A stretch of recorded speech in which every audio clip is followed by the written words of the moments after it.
Institute of chartered accountants of India के 12वें residential meet में उपस्थित होकर मुझे अत्यंत प्रसन्नता हो रही है।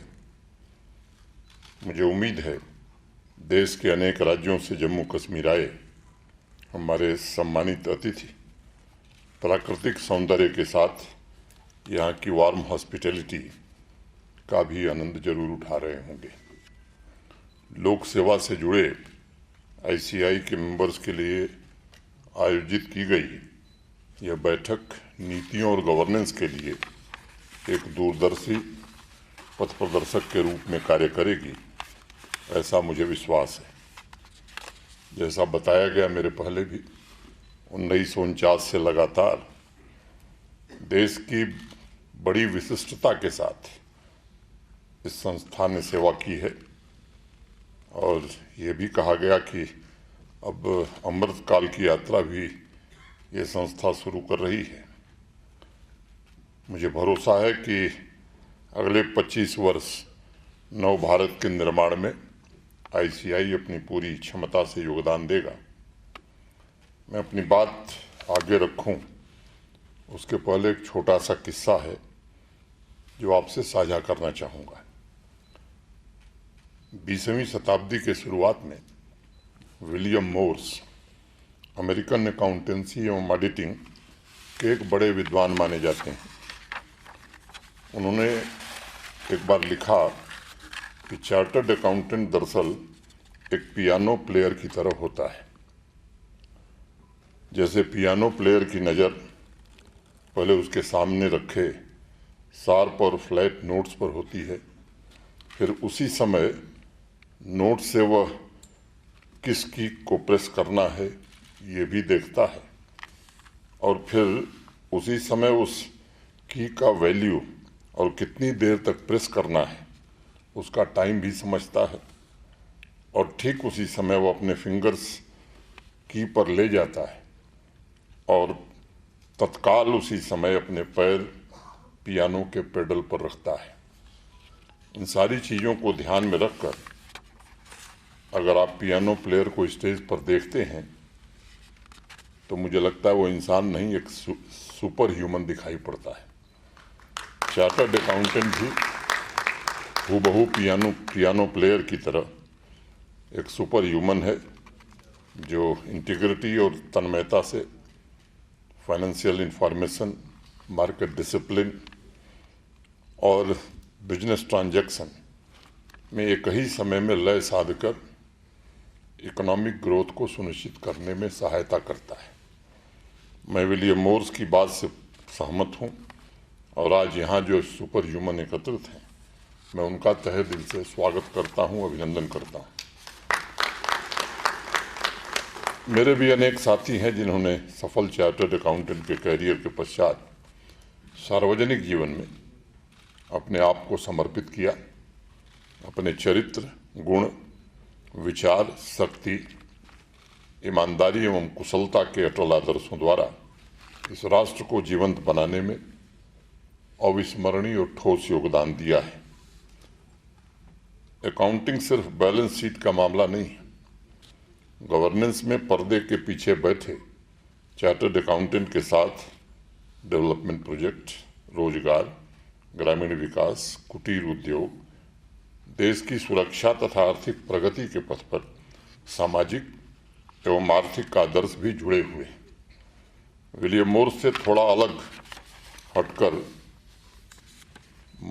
मुझे अगर कहना हो तो मैं कहूँगा कि सही मायने में चार्टर्ड अकाउंटेंट का अर्थ है ऐसे इनविजिबल चेहरे जो देश के सामाजिक आर्थिक विकास की मजबूत नींव रखने का काम कर रहे हैं। इस दृष्टिकोण से देखा जाए तो दुनिया के सबसे बड़े अकाउंटेंसी इंस्टीट्यूशन आईसीएआई के स्वर्णिम इतिहास और वर्तमान, भारत की प्रगति, सार्वजनिक हित और अर्थव्यवस्था में संस्थान के योगदान की शानदार परंपरा पर देश को निश्चित रूप से गर्व की अनुभूति होती है। राष्ट्र निर्माण के भागीदार के रूप में आईसीआई ने विभिन्न सरकारी संस्थाओं, रेगुलेटरी बॉडीज और देश के आर्थिक विकास से संबंधित विभिन्न नीतियों के इम्प्लीमेंटेशन में लगातार अपना सहयोग दिया है ताकि विकास के सामूहिक प्रयास और अधिक तीव्र तथा सशक्त हो सके।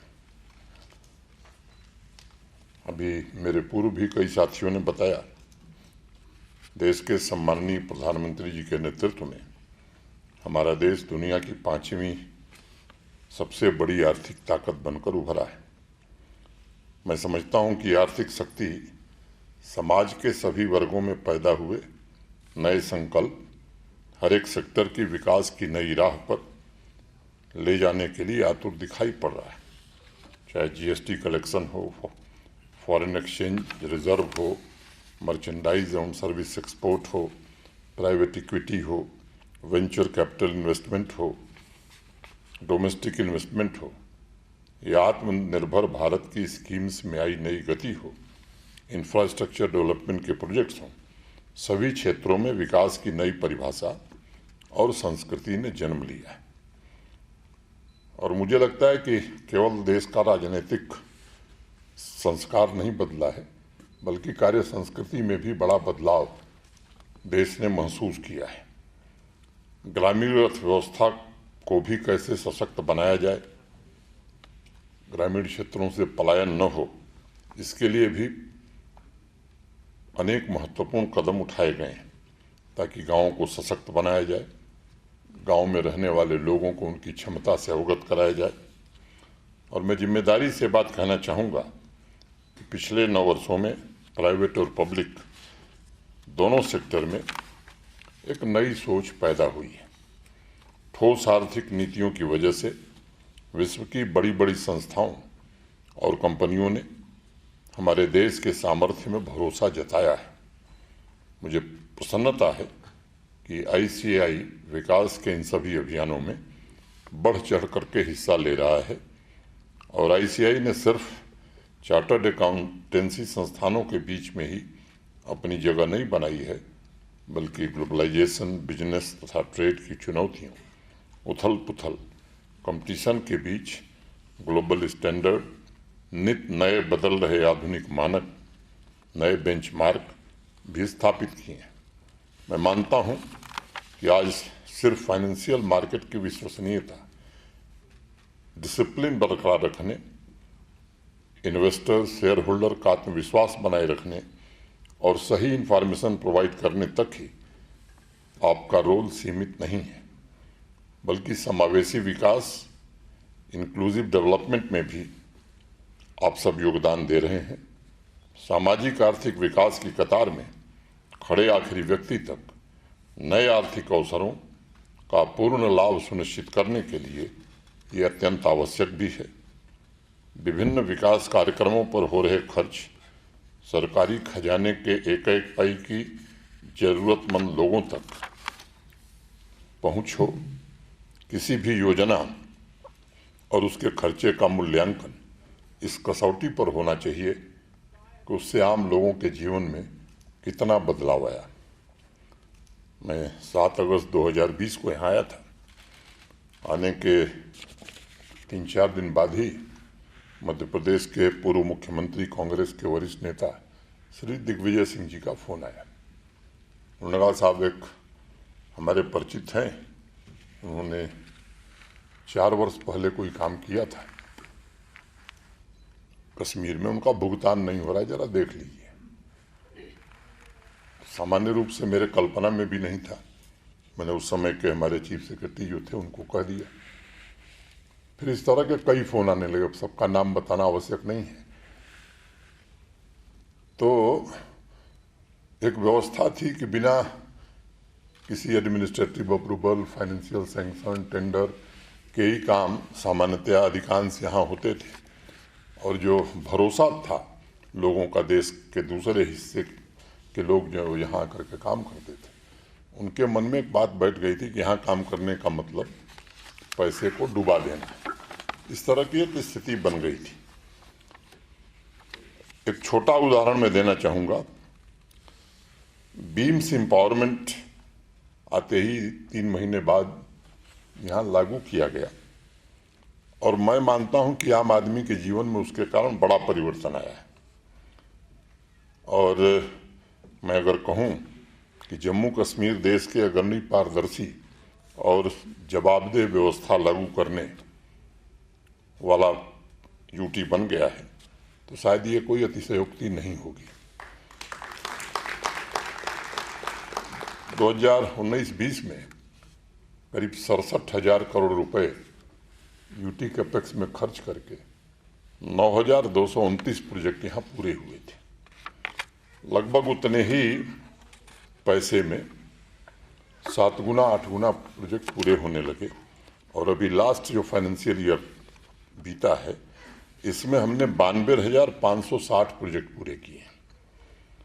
मैंने अगस्त 19 के पश्चात जम्मू कश्मीर के काम करने की रफ्तार 10 गुनी बढ़ गई है और सार्वजनिक धन के एक एक पैसे का सदुपयोग हो, ऐसी व्यवस्था बनाने की कोशिश की गई है।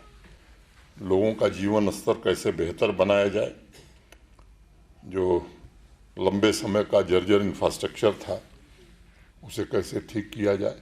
मुझे बताते हुए प्रसन्नता है कि आज 1.5 लाख करोड़ रुपए के हाईवे और टनल के काम जम्मू कश्मीर यूनियन टेरिटरी में चल रहे हैं। और मुझे लगता है कि आने वाले 2-2.5 वर्ष बाद, जैसे 12 के बाद आप 23 में आए, मैं निमंत्रण देता हूं कि 3 साल बाद आइए तो सूरत और बदली हुई आपको दिखाई पड़ेगी। आपके बीच मैं विश्वास से ये बात आज कह सकता हूं कि माननीय प्रधानमंत्री जी के नेतृत्व में जम्मू कश्मीर अब केवल नए सपने नहीं देख रहा है, बल्कि उन्हें पूरा करने के लिए भी उन्नत है। समाज में नई आकांक्षाओं का उसके कारण जन्म हुआ है और यहाँ के युवाओं के भीतर भी नए संकल्प जगे हैं। अमृतकाल में जम्मू कश्मीर डेवलपमेंट के अनेक पैरामीटर्स पर विकसित राज्यों के समक्ष खड़ा होने लगा है। बहुत कम समय में जम्मू कश्मीर एक डिजिटल सोसाइटी के रूप में उभरकर डिजिटल इंडिया के संकल्प को भी पूरा कर रहा है। जब मैं अगस्त में आया था तो मुझे याद है, यहाँ एक प्रथा थी दरबार मूव की। अक्टूबर के अंतिम शुक्रवार को यहाँ से दरबार चलता था जम्मू के लिए। तो दरबार जिस दिन जाता था उसके 10 दिन पहले से लेकर और जब तक जम्मू पहुँचता था 10 दिन बाद तक सामान्यतः दफ्तर में कोई आता ही नहीं था। तो चीफ सेक्रेटरी ने मुझे 2 दिन पहले कहा, 28 अक्टूबर, मुझे अभी भी याद है, कि सर वो दरबार मूव होने वाला है, जरा आपको 2 मिनट के लिए वहाँ चलना होगा। तो मेरी आंखों के सामने 217 ट्रकों में फाइल लद करके श्रीनगर से जम्मू रवाना हो रही थी। ये वाकया है 28 अक्टूबर 2020 का। अब 1000 कमरे किराए पर लिए जाते थे 6 महीने के लिए श्रीनगर में और 800 कमरे लिए जाते थे किराए पर जम्मू में। अब एक कमरा नहीं लिया जाता है किराए पर और न कोई ट्रक आती जाती है आज के वैज्ञानिक युग में। मुझे बताते हुए खुशी है कि ई गवर्नेंस रैंकिंग में यूटीज की श्रेणी में हम नंबर 1 हैं। और आपके बीच में ये कह रहा हूँ कि अगली बार जो रेटिंग आएगी राज्यों को मिलाने के बाद भी हम ही एक नंबर 1 होंगे, ये मैं आपके बीच विश्वास से कहना चाहता हूँ। 450 से अधिक सेवाएं ऑनलाइन मोड में प्रदान कर दी गई हैं। लोगों के दरवाजे तक सेवाएं पहुँचें, इसकी भी कोशिश की जा रही है। आप सब जानते हैं इसमें भी गैप है और इसलिए जिन 45-46 सर्विसेज का सीधे जनता से वास्ता है, उसमें से 32 ऑटो एस्केलेशन मोड में कर दी गई है। मैं अगर 1 मिनट और लूँ उसको बताने के लिए, तो अगर मान लीजिए पब्लिक सर्विस गारंटी एक्ट में किसी को बर्थ सर्टिफिकेट चाहिए और तहसीलदार को देना है 15 दिन में, अगर वो नहीं देगा तो 16वें दिन उसके हायर ऑफिसर के पास ऑटोमेटिकली वो एस्केलेट हो जाएगी। फिर तहसीलदार पर फाइनेंशियल पेनल्टी भी लगेगी और कार्रवाई भी हो सकती है। तो मैं समझता हूँ कि मैं जानता हूँ इसका रेजिस्टेंस बड़ा था, लोग चाहते नहीं थे। सहगल साहब बैठे हैं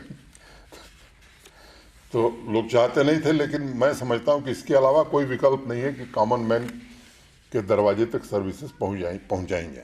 और मुझे पूरा भरोसा है कि इस महीने के अंत तक जिन सर्विसेज का आम आदमी से वास्ता है वो सभी इसी मोड में कर दी जाएंगी।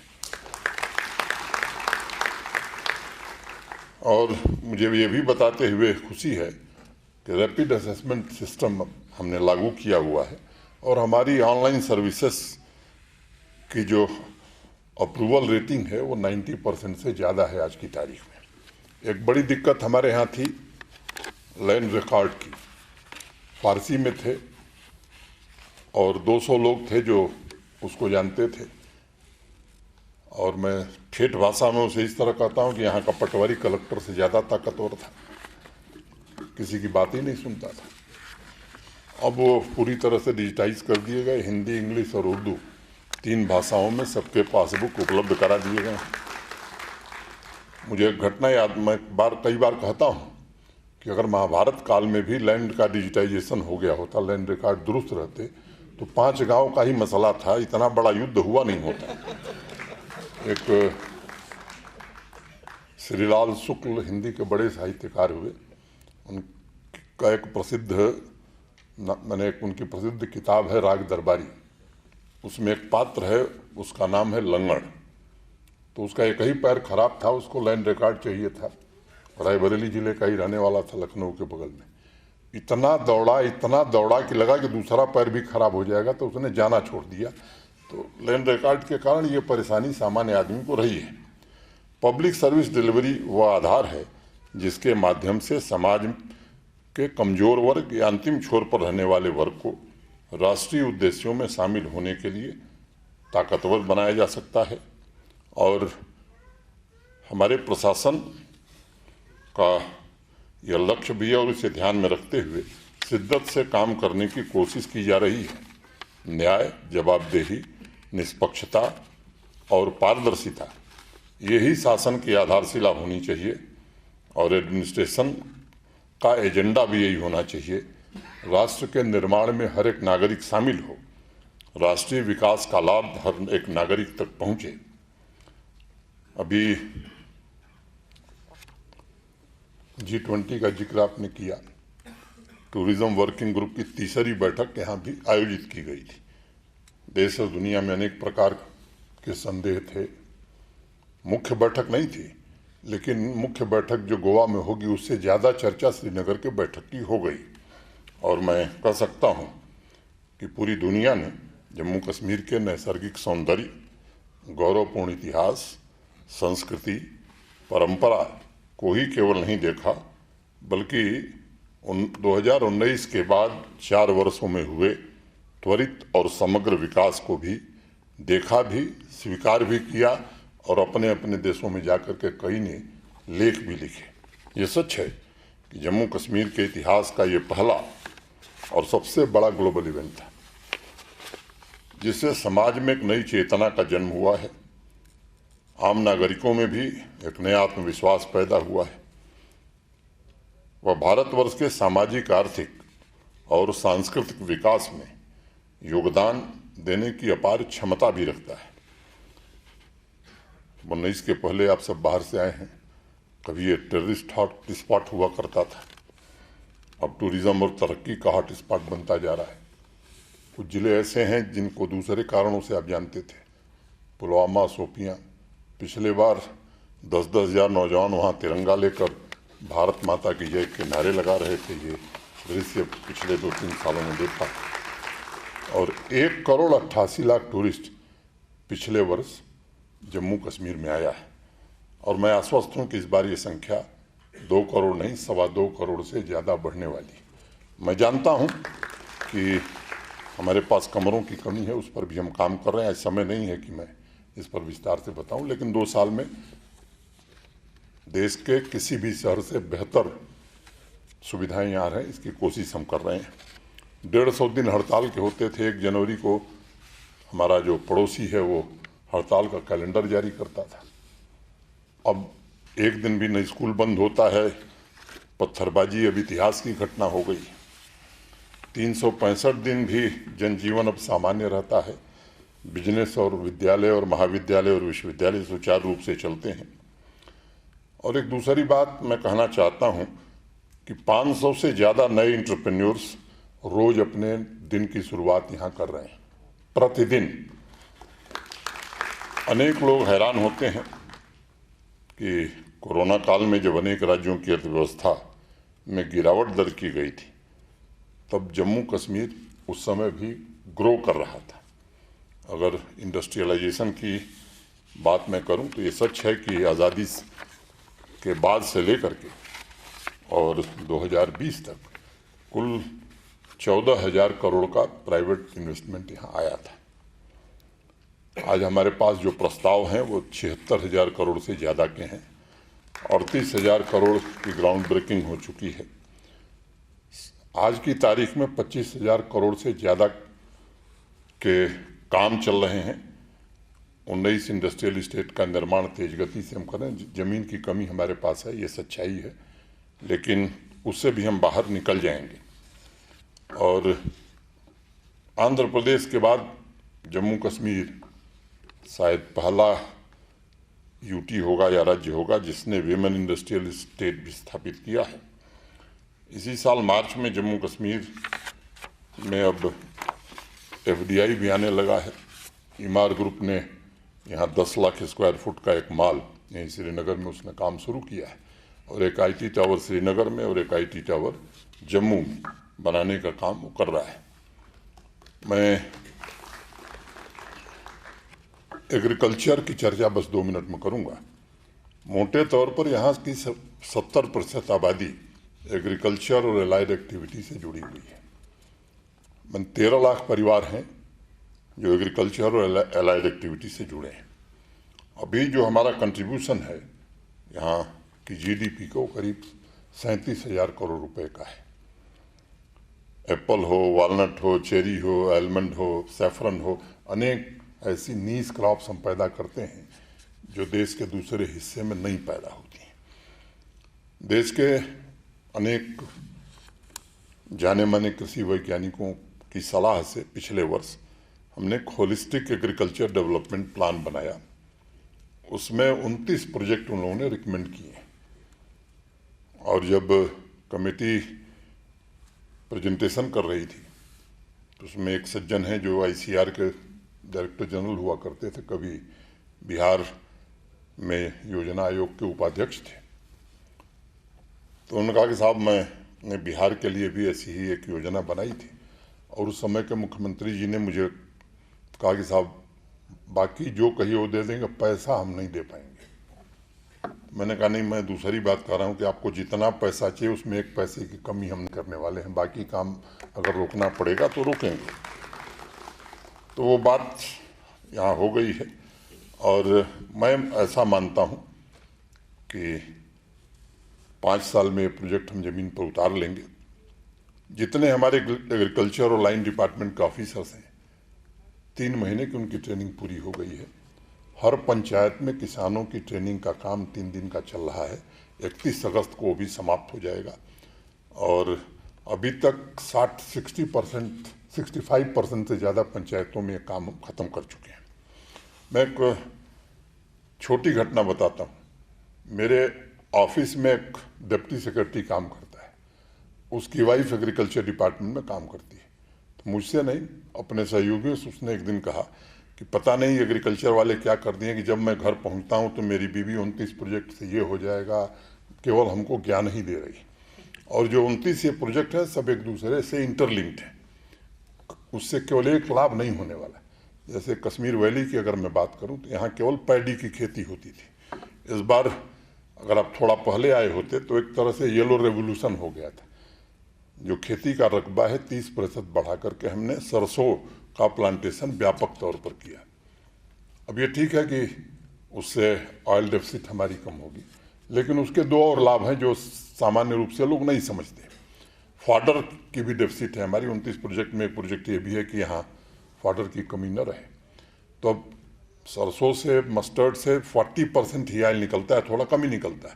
60% से ज़्यादा ऑयल केक निकलता है, तो हमारे फॉडर की कमी को भी पूरा करेगा। और तीसरा जो सबसे बड़ा लाभ हुआ कि मधुमक्खियाँ 1 महीने पहले कश्मीर घाटी में आ गईं, तो जो हमारे किसान शहद का काम कर रहे हैं, मुझे लगता है कि उनको एक बड़ा लाभ आने वाले समय में होने वाला है।